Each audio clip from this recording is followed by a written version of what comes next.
Olá pessoal, aqui é o professor Devanir falando, espero que vocês estejam bem, espero que vocês estejam se cuidando aí nessa quarentena. Eu estou gravando esse vídeo já para começar a orientar vocês sobre como a gente vai proceder aí, né, nesses próximos dias em relação ao material. Bom, antes de mais nada, eu quero falar para vocês que primeiro de tudo, ó, olha esse material que eu deixei aí na tela. Desconsiderem que essa aqui é a capa de maio, mas ela é igual para junho, tá? Então, primeiro, antes de vocês fazerem o outro material, né, que é esse aqui, ó, vou mostrar a capa para vocês. Então, antes de vocês fazerem esse material aqui, primeiro façam esse, tá bom? Porque aqui esse material ele foi preparado pensando em vocês.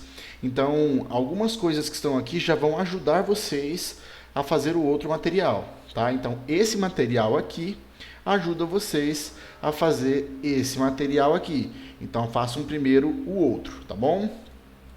Agora, nesse material aqui, tem ali várias matérias, né? Então, eu vou ajudar vocês nesse material em relação à parte de português, tudo bem? Então, pegando o material de vocês, ó, o que a gente vai ver aí no material de vocês, referente a português, nós temos aqui dois temas, né? O tema de sustentabilidade e bem-estar e o tema de responsabilidade social, cidadania e empatia, tá bom? Então, nesse primeiro tema, a atividade de português será essa aqui, ó, na página 26, desbravando a língua, ok? Essa é a atividade que a gente vai fazer de português do primeiro tema.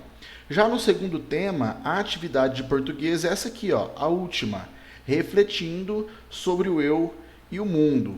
Combinado, então?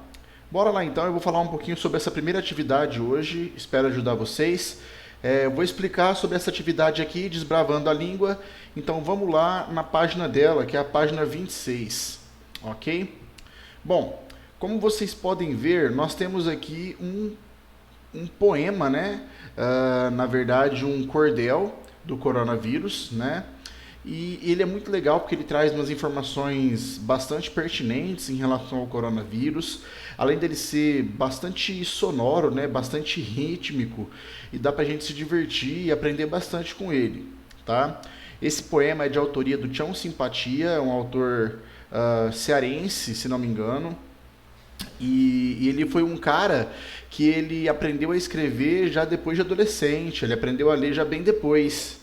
Ele foi alfabetizado fora do tempo ideal. Então isso é a prova que nunca é tarde para aprender, e ele fez um cordel aqui maravilhoso e a gente pode fazer uma leitura bem gostosa dele.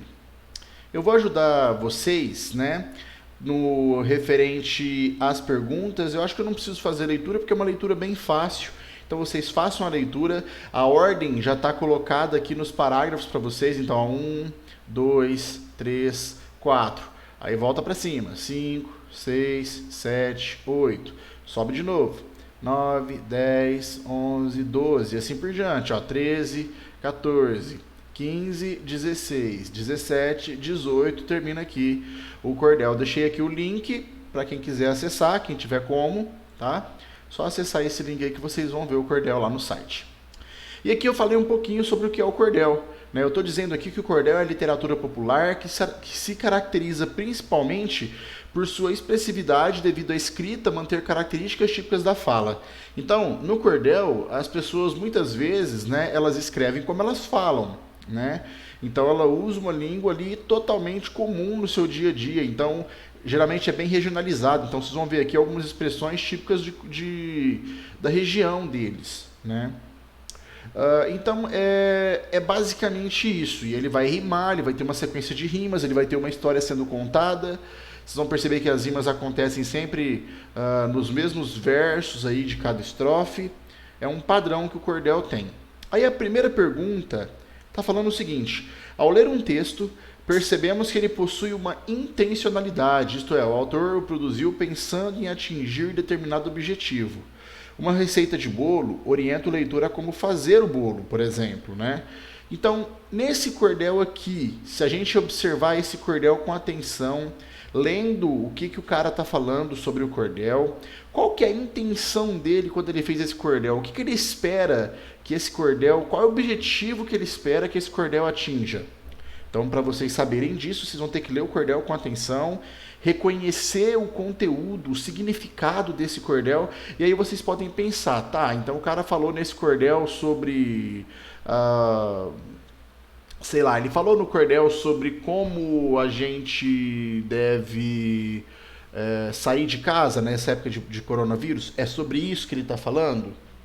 Então, essa é uma reflexão que vocês devem fazer. Qual que é a intenção dele quando ele criou esse cordel? O que ele espera que as pessoas vejam nesse cordel, né? Qual que é o objetivo que ele pretende atingir? Como eu já citei ali para vocês, quando eu faço uma receita de bolo de chocolate, qual que é o meu objetivo ali?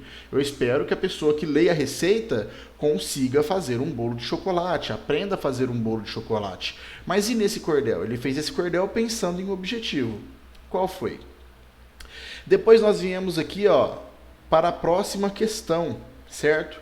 Que está falando exatamente o seguinte: é possível notar no texto que a palavra máscara foi utilizada de forma denotativa e conotativa. Então aqui eu deixei os espaços. Vocês vão procurar no texto o verso em que ele usa a palavra no sentido denotativo, e aqui vocês vão anotar o verso em que ele usa a palavra máscara no sentido conotativo. Lembrando, pessoal, para quem não se recorda, verso é cada linha, tá? Nós chamamos essas linhas dos poemas de verso, ok?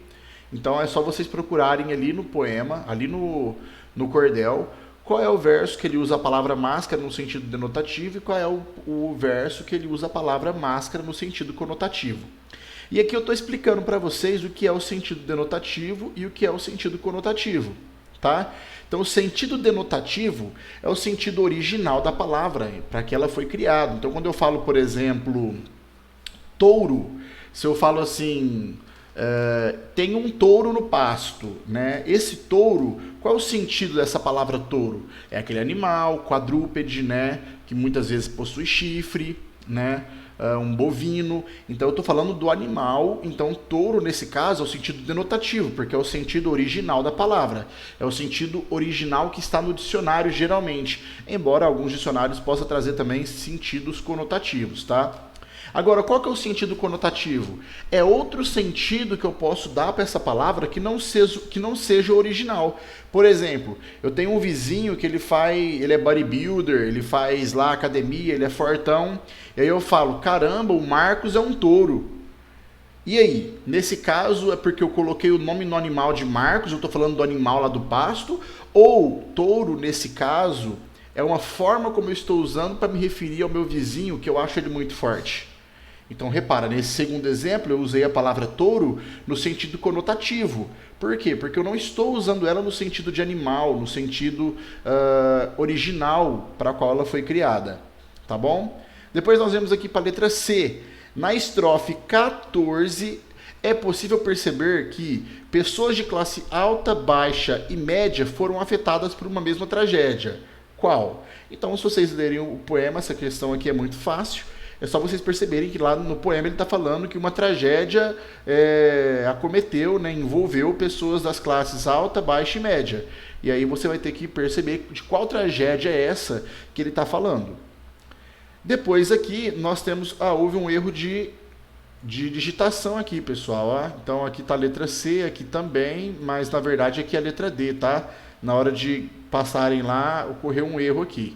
Só desconsiderar, tá bom? Aqui é a letra D. Então, na letra D, explique com suas palavras a definição de pessoas de classe alta, baixa e média.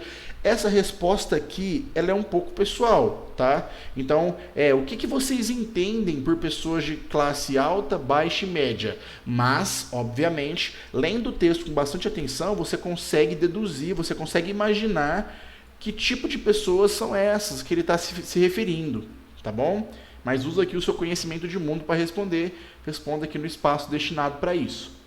Depois nós temos a letra E não D, como está marcando aqui, porque houve um erro de digitação, tá?